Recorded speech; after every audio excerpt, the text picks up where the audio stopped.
Hello guys, my self Insha. Good afternoon all of you guys. Last lecture पर हमने discuss किया था religious versus constitution. तो इसका पूरा टॉपिक हम फर्स्ट लेक्चर में कवर कर चुके हैं और आज हम हिस्टोरिकल बैकग्राउंड पर चर्चा करने जा रहे हैं। सो स्टार्ट करते हैं अपनी सेकंड सेशन पॉलिटिकल साइंस का, जो कि लक्ष्मीकांत के सभी टॉपिक्स पर बेस्ड है। अगर हम इसके पहले बैकग्राउंड की बात करें, संविधान का निर्माण कैसे हो रहा है, तो जैसे कि आपको पता ही है, स्वतंत्र भारत के फर्स्ट जो कैबिनेट में जवाहरलाल नेहरू जी थे, उनको प्रधानमंत्री बना दिया गया था। इसी तरह से सरदार पटेल जी को गृह मंत्री, मौलाना आज़ाद जी को शिक्षा मंत्री, इस तरह से मंत्री पद बांटे गए। फिर डॉक्टर भीमराव अम्बेडकर जी को कानून मंत्री बना दिया गया। तो संविधान सभा कैबिनेट मिशन स्कीम के अकॉर्डिंग भारत में अब बनेगी। यानी कि सभा क्या होती है? सभा कहते हैं मंडली को, है ना, एक ग्रुप को। तो संविधान सभा बनाने के लिए इस समय इलेक्शन कराए गए थे।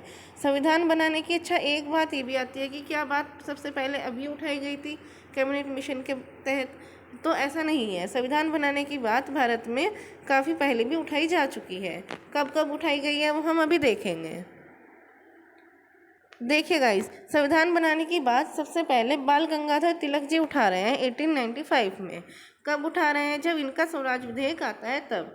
लेकिन उसको एक्सेप्ट नहीं करते हैं ब्रिटिश। फिर 1922 में गांधी जी द्वारा भी कहा जाता है कि हमें संविधान बनाने का अधिकार दिया जाना चाहिए। फिर 1939 में गांधी जी कह रहे हैं कि कॉन्स्टिट्यूशनल सभा ही एक ऐसा हथियार है जो सांप्रदायिकता से हमारे यहाँ पे लड़ने में कारागर है। फिर 1924 में संविधान सभा के पक्ष में मोतीलाल नेहरू जी तर्क दे रहे हैं। फिर 1942 में क्रिप्स मिशन भारत आ रहा है एक शासकीय तौर पर। ठीक। फिर इसके बाद गाइस फर्स्ट ऐसा मिशन था ये जिसने संविधान सभा की मांग को स्वीकार किया था 1946 में। फिर कैबिनेट मिशन भारत आ रहा है और फिर इसी के आधार पर संविधान सभा हमारे यहाँ पे बनी और जुलाई 1946 में संविधान सभा के लिए चुनाव कराए गए। फिर चुनाव कैसे हुए? चुनाव अप्रत्यक्ष रूप से प्रांतीय एमएलए द्वारा 1935 के अधिनियम के तहत कराए गए। ये अधिनियम क्या था? हम लास्ट लेक्चर में भी इसको पढ़ चुके हैं और आगे भी हम कुछ अधिनियम्स को पढ़ेंगे। फिर देश के प्रांतों में एमएलए बनाए गए और कहा था कि 389 संख्या और 15 महिलाएं इसमें निर्वाचित होंगी। एससी के लिए एससी सदस्य 33 रखे गए अनुसूचित जाति के और एसटी के लिए 26 सीट रखी गई। तो डॉक्टर भीमराव अंबेडकर पूर्व बंगाल से, जिसे फिलहाल हम बांग्लादेश कह रहे हैं, है ना, यहाँ से खुलना नाम की एक जगह थी, यहाँ से ये जीते और देश को अब यहाँ पे इस समय देश बट गया। लेकिन फिर पूर्वी बंगाल जो कि पाकिस्तान बन गया, तब इनका निर्वाचन बम्बई से हो गया। संविधान सभा में गांधी जी और मुस्लिम लीग की साइड से जो ये अली जिन्ना साहब थे, ये शामिल नहीं हुए थे। फिर एंग्लो इंडियन जो थे, ये कौन थे इस समय ये बने थे फ्रैंक एंथनी और पारसी पीएच मोदी थे। तो देशी रियासतों में से किसी ने भी इसमें भाग नहीं लिया था और हैदराबाद ने तो पूरी तरह से मना ही कर दिया था। इस तरह से अब संविधान सभा बनी और संविधान की प्रथम बैठक 9 दिसंबर 1946 को नई दिल्ली में हो रही है संसद में। और यहाँ पे जो है मुस्लिम लीग ने इसका बहिष्कार किया था। तो वरिष्ठतम सदस्य कौन रहे? वरिष्ठतम सदस्य रहे डॉक्टर सच्चिदानंद सिन्हा, यानी कि अस्थायी अध्यक्ष के तौर पर यहाँ पर मौजूद रहे। फिर 11 दिसंबर 1946 को द्वितीय बैठक हो रही है और डॉक्टर राजेंद्र प्रसाद को अस्थायी मतलब परमानेंट रूप से स्थायी अध्यक्ष चुन लिया गया। तो स्थायी अध्यक्ष कौन चुने जा रहे हैं? डॉक्टर राजेंद्र प्रसाद स्थायी अध्यक्ष इस समय चुने जा रहे हैं। फिर सलाहकार BN राव चुने गए और यहाँ पे 13 दिसंबर 1946 को तीसरी मीटिंग का आयोजन हुआ।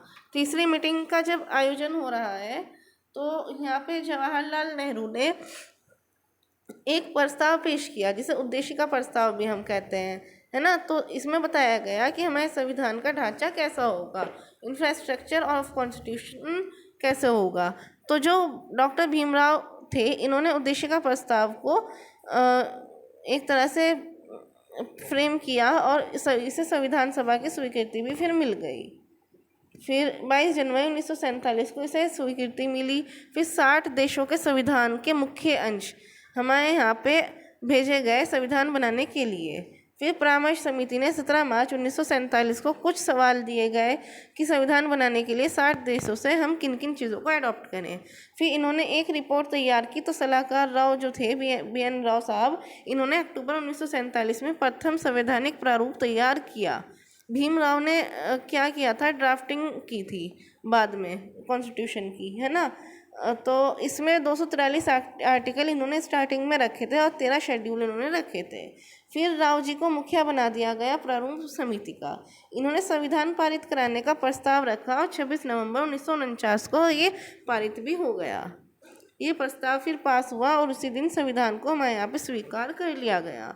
और इसी दिन संविधान पर 248 लोगों ने हस्ताक्षर अपने किए, हमारे विद्वानों ने। तो इस तरह से हमारे यहाँ पे विकास हो रहा है संविधान का। तो इसी दिन पर संविधान में आर्टिकल 395 शामिल किए गए, 395 अनुच्छेद जोड़ दिए गए और 8 अनुसूचियाँ 22 भाग संविधान के जोड़ दिए गए, जो आज भी हमारे यहाँ पे देखे जा सकते हैं। और उस समय कौन कौन सा आर्टिकल एकदम से लागू कर दिए गए थे वो भी देख लेते हैं। उस समय आर्टिकल 16 इसी दिन लागू कर दिए गए थे और संविधान की 4 अवस्थाएं ऐसी थी जिन्हें तुरंत लागू किया जाना ज़रूरी था। क्यों? क्योंकि देश इस समय बट रहा था। क्या क्या थी वो चीज़ें? एक नागरिकता, एक अंतरिम संसद का गठन और एक इलेक्शन और एक अस्थायी प्रावधान। तो अंतिम बैठक 24 जनवरी 1950 को हुई संविधान की और इसी दिन संविधान सभा के जितने भी मेंबर्स थे उन्होंने संविधान पर हस्ताक्षर कर दिए फाइनल तरीके से, है ना।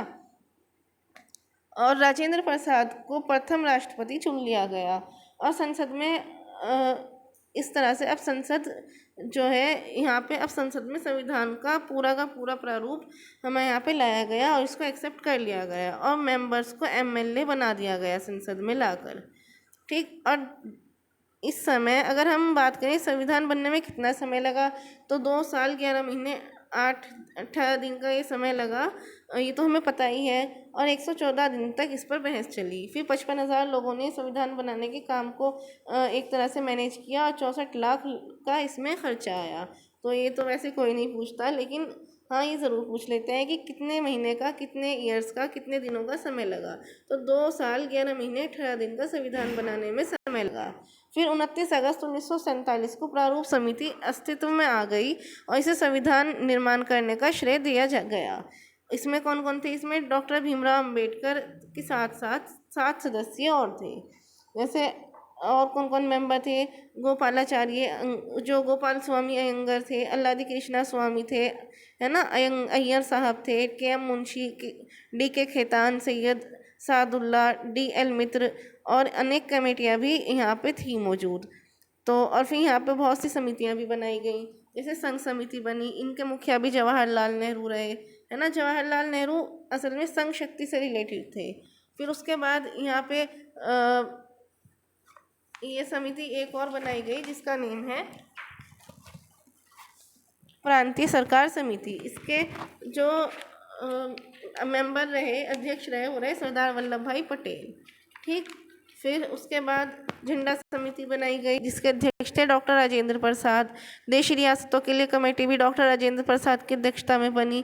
तो इस तरह से हमारे यहाँ पे मूल अधिकार और अल्पसंख्यकों की उप समिति भी बनाई गई। मूल अधिकार और अल्पसंख्यकों की उप समिति किसकी अध्यक्षता में बनी? जेपी कृपलानी की।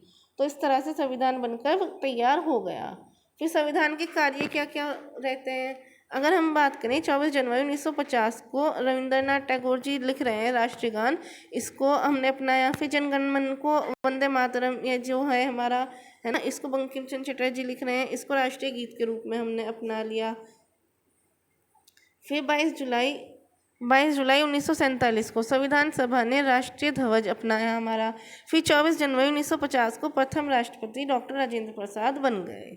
तो ये हमारा थोड़ा सा बैकग्राउंड था।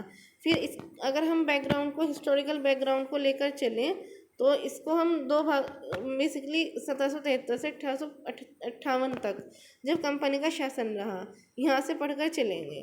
तो जब कंपनी का शासन रहा 1773 से 1858 तक, इस ड्यूरेशन में क्या हुआ देखिएगा। जैसे जैसे जब तक कि हमारे यहाँ पे अंग्रेज़ नहीं आए, उस ड्यूरेशन तक के तो प्रशासन पूरा का पूरा भारतीय राजा रजवाड़ों के अनुसार चल रहा था। लेकिन जब जब east India company, British company Bharat में आनी शुरू होंगी 1600 ईस्वी से, है ना, ईस्ट इंडिया कंपनी भारत आ रही है, तो जो ये ट्रेड करने के लिए बेसिकली आ रही हैं। लेकिन इसे ईस्ट इंडिया कंपनी इसलिए भी कहा गया क्योंकि ईस्ट साइड की ओर से इस्टेब्लिश हुई थी।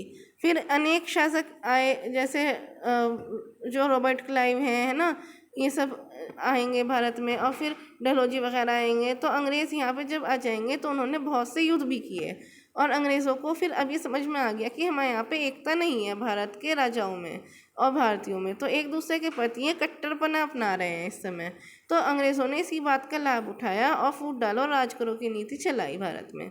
औद्योगिक क्रांतियाँ हो रही हैं यूरोप जैसे देश में, है ना, और फिर वहाँ पे बहुत सारी इंडस्ट्रियलाइजेशन हो रहा है, वस्तुएं बन रही हैं, तो उन्हें बेचने के लिए भारत जैसा बड़ा व्यापार करने के लिए भारत जैसा बड़ा बाजार भी अंग्रेज़ों को प्राप्त हो गया।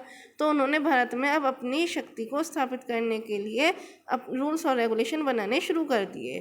फिर प्लासी का विजय जब हुआ, प्लासी विजय के बाद 1765 में इन्होंने अपने हाथ में सारे राइट्स ले लिए, दीवानी राइट्स भी।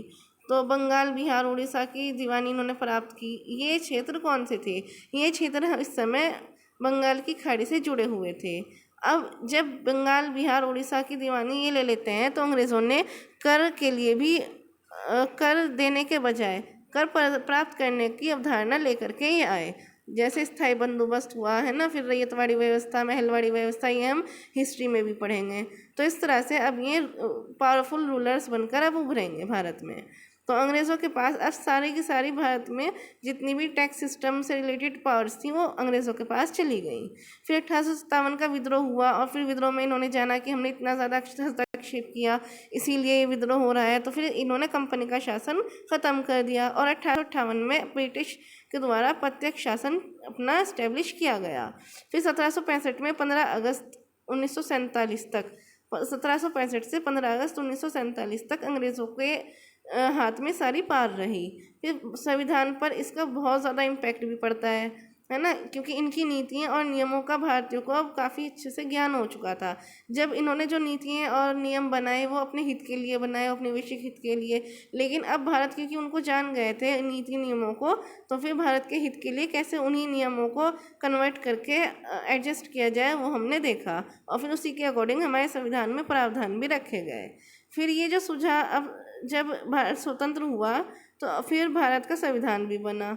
तो ये जो सुझाव था ये M.N. रॉय द्वारा दिया गया था, जो कि भारत के कम्युनिस्ट आंदोलन से जुड़े हुए थे, है ना, कि हमें भारत में संविधान जो बनाना है वो कौन सा बनाना है, वो लिखित संविधान बनाना है, और एक संविधान सभा की भी स्थापना करनी चाहिए। ये 1934 में जब इन्होंने सुझाव दिया तो फिर ये प्रभावकारी रहा। फिर संविधान सभा 1946 में बनाई गई, और इसी के तहत 26 जनवरी 1950 में हमारा संविधान बनकर तैयार हुआ और फिर लागू हो गया। ठीक, फिर 26 नवंबर 1949 को कुछ भाग संविधान का हाफ पार्ट लागू कर दिया गया था भारत में, क्योंकि देश बट रहा था, तो इसीलिए दंगे ना हो, लोगों को उनके अधिकार शीघ्र ही देने के लिए कुछ पार्ट लागू कर दिया गया था। तो अनेक प्रकार की जो हमारी विशेषताएं रहीं जो हमने संविधान में जोड़ी और ये ब्रिटिश कानून से ली गई, वो हम आगे पढ़ेंगे। वो कौन कौन सी रही, जैसे हम कुछ अधिनियम कल पढ़ेंगे, जैसे कि 1773 का अधिनियम, है ना, और इसके अलावा 1784 का, इसके फीचर्स क्या क्या रहे, विशेषताएं क्या क्या रही, है ना, तो ये सब हम कल पढ़ेंगे। और फिर चार्टर एक्ट आ रहा है 1833 का, चार्टर एक्ट 1853 का आ रहा है, तो ये सब हम पढ़ेंगे कल। और फिर इस तरह से हम अपने इस कॉन्सेप्ट को समझते हुए इस टॉपिक को कंप्लीट कर लेंगे। फिर नेक्स्ट हमारा जो टॉपिक रहेगा वो रहेगा द क्राउन रूल। ये कॉन्स्टिट्यूशन बेस्ड रहेगा सारा, इसमें हिस्ट्री वाला हम बहुत कम इसमें पढ़ेंगे पॉइंट्स। तो इसमें हम देखेंगे government of India act of 1858 आ रहा है, तो इस तरह से फिर हम अपने लेक्चर को आगे कंटिन्यू करते हुए चलेंगे। सो गाइस, ये था आज का हमारा टॉपिक। उम्मीद करती हूँ आपको अच्छा लगा होगा। अगर आपको अच्छा लगे तो आप please like, comment and share ज़रूर करें, और हमारे चैनल को सब्सक्राइब करें, जिससे कि आपको हमारी सभी डिटेल में वीडियोस जो हम डालते हैं, है ना, एक ऐसा भी पॉइंट नहीं होता जो आपका हम मिस कर दें, तो वो सब आपको फिर इजीली मिल जाएंगी। Thank you so much.